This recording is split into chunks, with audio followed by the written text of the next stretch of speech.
Ouais. c'est vrai. Après, bon, en revenant à la moto, voilà, le réservoir, ils l'ont pas fait à mon avis. Et d'ailleurs, tu as un réservoir de combien, toi? Ouais, je devais avoir un réservoir de 25 litres polyéthylène L3K.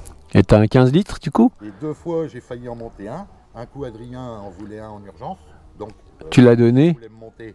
Je lui ai refilé. Je lui ai vendu. Et puis, un autre client, 3-4 mois après, pareil, qui était pressé parce qu'il partait en vacances au bout d'une semaine. Je suis allé à Toulouse le monter. Et puis, ben, donc, moi, Donc, maintenant, j'ai 21 litres. c'est le cordonnier qui est toujours le plus mal chaussé. Eh ouais, mon pote. Mais du coup, là, c'est un 15 litres que tu On as. fait plus de kilomètres en statique sur le pont qu'à rouler. Donc, Ah oui, oui. là, c'est un, Mais tu sais, pour revenir, juste pour revenir à ça. là, c'est un 21 litres 5, là, en alu. Ah d'accord. Ah, t'as quand même un 21 litres. Ouais. Parce que pour revenir à ça, Chris, que tu connais, Ouais. dans les tout débuts où il a eu son VMAX, pas sur la première parce qu'il se l'est fait voler, mais la deuxième, il a été chez Yam.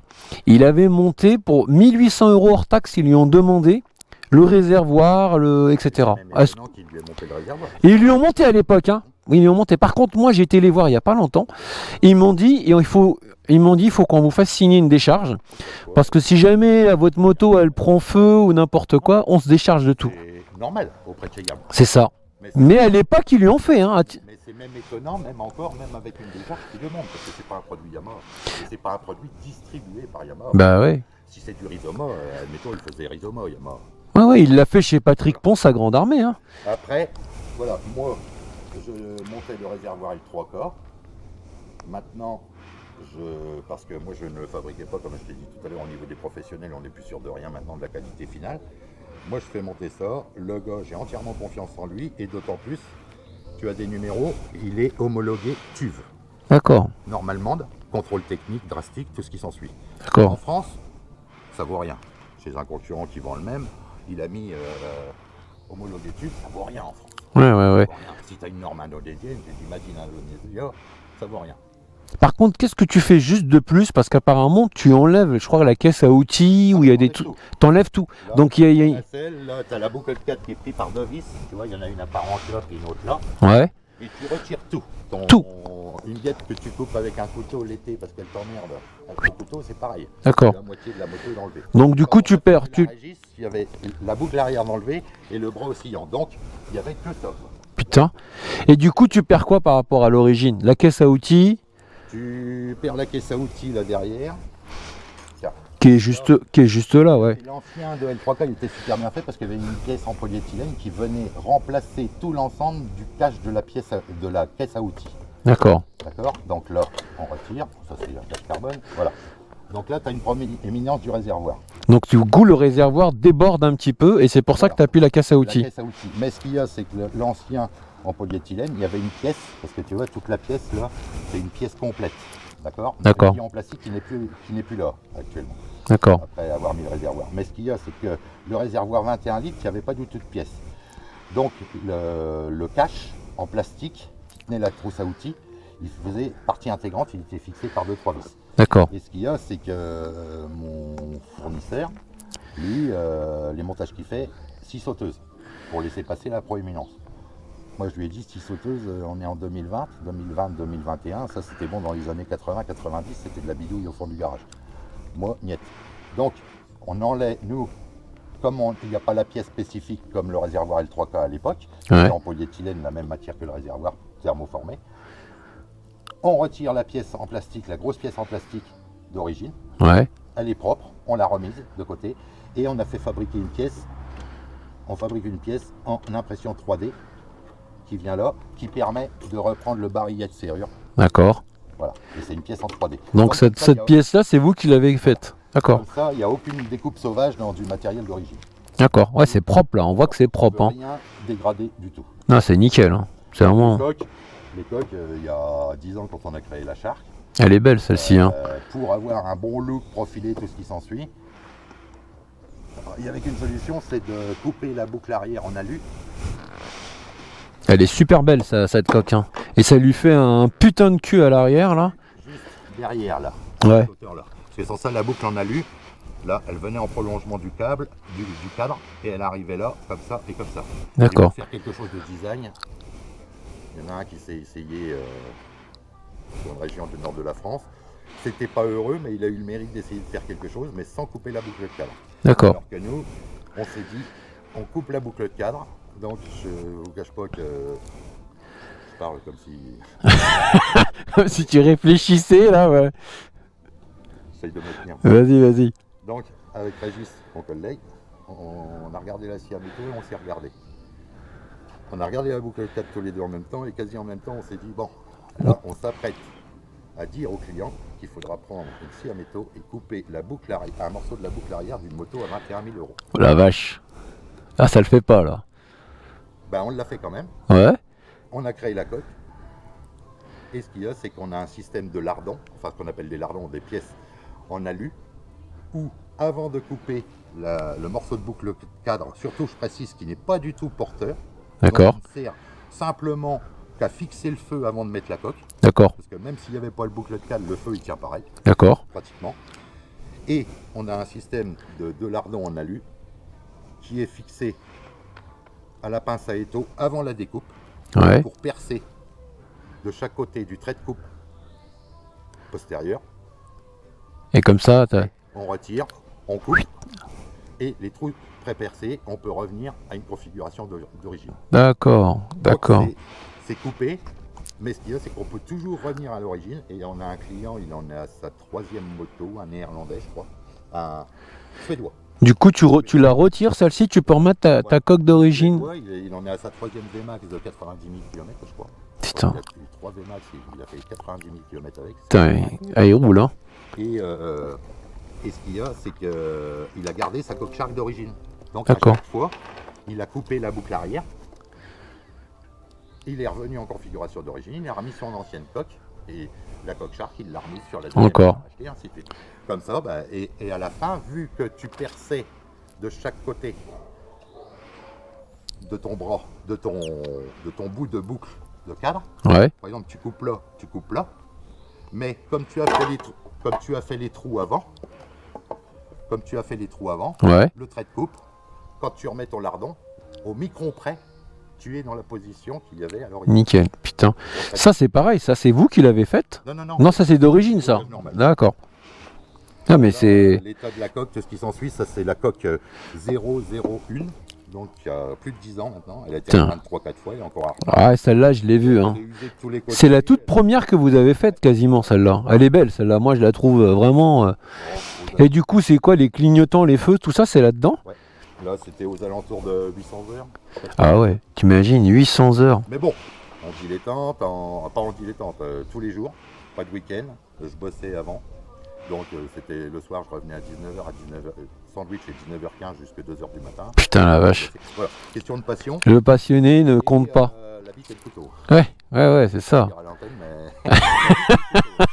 Là, donc le feu arrière. Ouais, parce que j'aimerais bien voir comment c'est...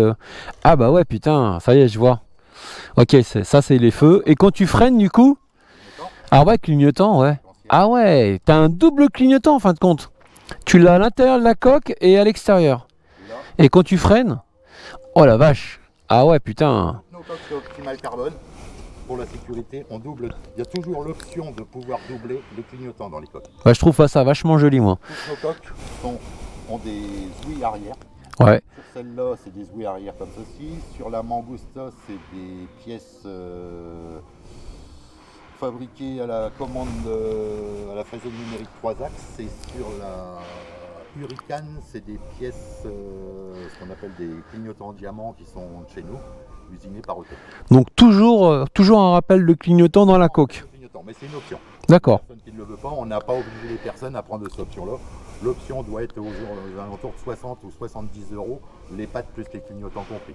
D'accord. Franchement, Ouais, bien sûr. pour 70 euros, une paire de clignotants. En plus, ouais, non, mais c'est c'est sécurisant quand même. Hein. Et là, bon, là, ça Ça, c'est essentiel, c'est une boîte américaine qui fait ça et Ça s'intègre super bien dedans. autour de 240 euros l'ensemble, le feu plus la centrale. Franchement, c'est vraiment beau. Hein. Ça s'intègre vraiment à l'intérieur, vraiment comme il faut. Hein. C'est très joli. Hein. Franchement. C'est un feu de Ducati 1098. D'accord. Ah bah ça va faire plaisir à un pote qui est Ducat là. Sur la Mangusta, c'est un feu de MV Agusta F4000 RR 2015-2020.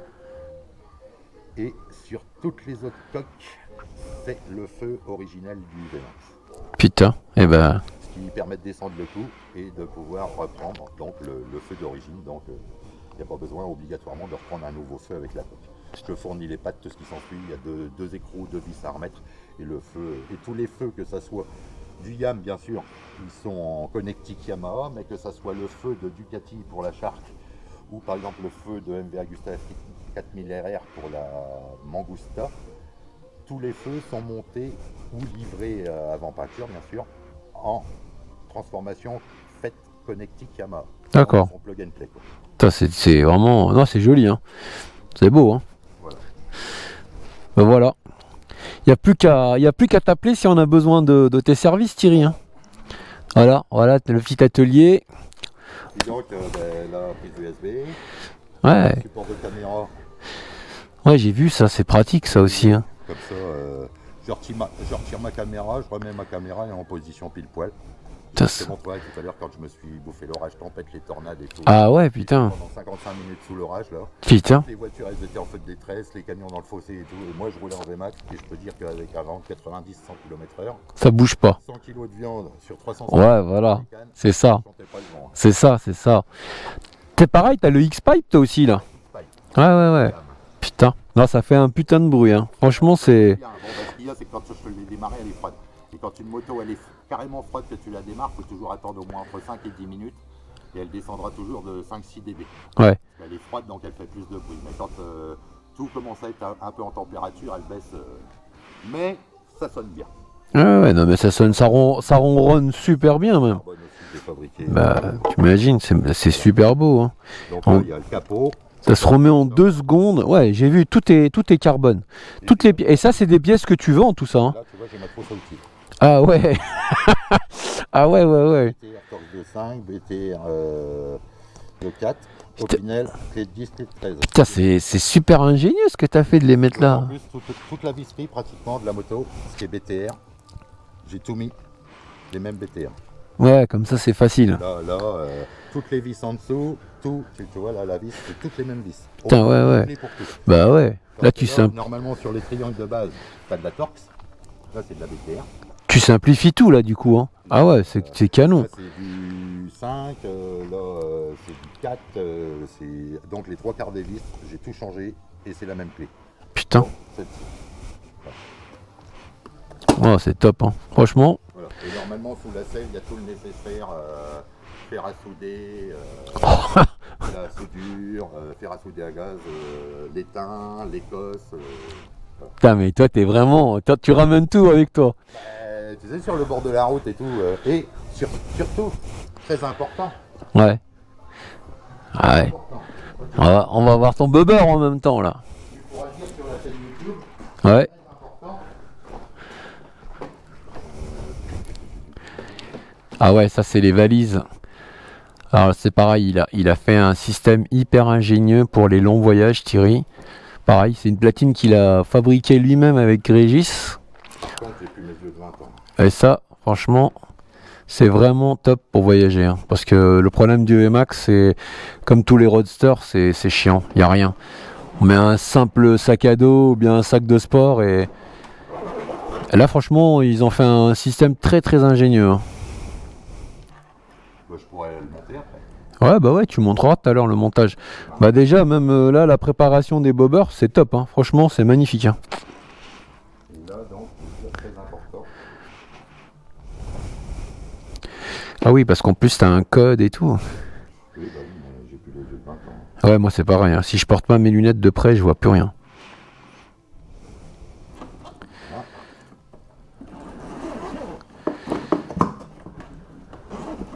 Le plus important dans la trousse à outils, Ah oui, t'as alors, ça, toutes les... vous risquez de vous fâcher avec vos femmes. Ah. Les préservatifs. Ah ouais. C'est pas pour baiser. Ah non, c'est pourquoi? 1,5 litre de flotte ou d'essence que tu mets dedans. Ah ouais. Avant, c'était les anciens motards, ils connaissent ça, le tétrabrique Ouais. de lait. Ouais. Plat. Ouais, exact. Plat sous la selle. Si tu tombes en panne ou quoi que ce soit, tu ouvres le robinet sur les anciennes bécanes. Mais Ouais. tu mettais 1 litre d'essence. Ouais. Après ça, comment tu fais avec tes mains? Et là, du coup, C'est la nouvelle tétrabrique de lait. Ouais. Tu ouvres carrément la capote et puis tu mets l'essence dedans et puis. Et tu la fermes, et nickel, et ça bouge pas. Un litre et demi, je crois. Et ça bouge pas. Ça bouge pas. Putain, De percer une capote. Putain, c'est ingénieux. Hein. Alors là. Quand je dis à ma femme que c'est pour moi. Ouais, moi je crois que là, c'est vrai. Hein. Si on dit ça à nos femmes, on est mort. On est mort. Le principe du ballon, quoi. Putain, c'est génial, c'est ingénieux, putain. Ah non, on est mort dans le film. Tu vas en camping ou quoi que ce soit, et puis bah, il faut que tu ramènes 1 litre de flotte. T'as rien du tout. Bah ouais. Tu vas aux chiottes qui sont à 50 mètres, comment tu ramènes ton litre de flotte? Bah, moi, je ramène ma capote. Ah là. Ah, c'est vraiment Thierry, ça. Excellent. Ah bah, je sais, Géo trouve tout, toi. Bon, allez, on va aller voir ma bécane. Bah oui, parce que tu me retardes, là. Bah ouais, puis après, si on doit aller voir César, il est 1h. Ah, voilà, le monstre est sur le... Donc là, il y a quoi? Les pots démontés. Et puis là, tu vas commencer à enlever la grosse gamelle, là. Et tu m'as dit que ça pèse combien, ça? 6-7 kilos, tu m'as dit, non? Plus? 9 kilos, je crois. Putain, 9 kilos. Le X-Pipe, 9 kilos et quelques, je crois, et le X-Pipe, c'est 2 kilos. Putain, mais tu te rends compte? Eh, ça va alléger la bécane. Putain, c'est top, hein. Un petit peu, quand même, hein. Elle fait 310 kilos.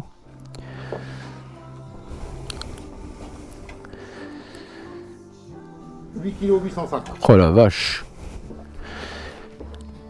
Ah ouais, putain. 8 kilos 846. Ouais. Bon, allez, je vais couper. On va reprendre tout à l'heure. Thierry, tu vas nous raconter l'histoire d'Optimal Carbone. J'y tiens. Hein. Il va vous raconter un peu les débuts de l'aventure d'Optimal Carbone et comment il en est arrivé à ouvrir son petit atelier là. Où vraiment, franchement, c'est le spécialiste du VMAX. Donc, combien? 2 kg 3, tu imagines? Donc on va gagner entre 8 kg 856 et 2 kg. 6 kg 5. Ça c'est top, hein. 6 kg et demi, c'est top, hein. Ah, ça va. Moi je compense avec 3-4 pots de rillettes dans le coquet. Ah oui. Non mais là ça va être génial là. Avec le X-Pipe, j'ai hâte de l'entendre chanter tout à l'heure quand tu vas la démarrer. Bon les amis, je vous reprends tout à l'heure.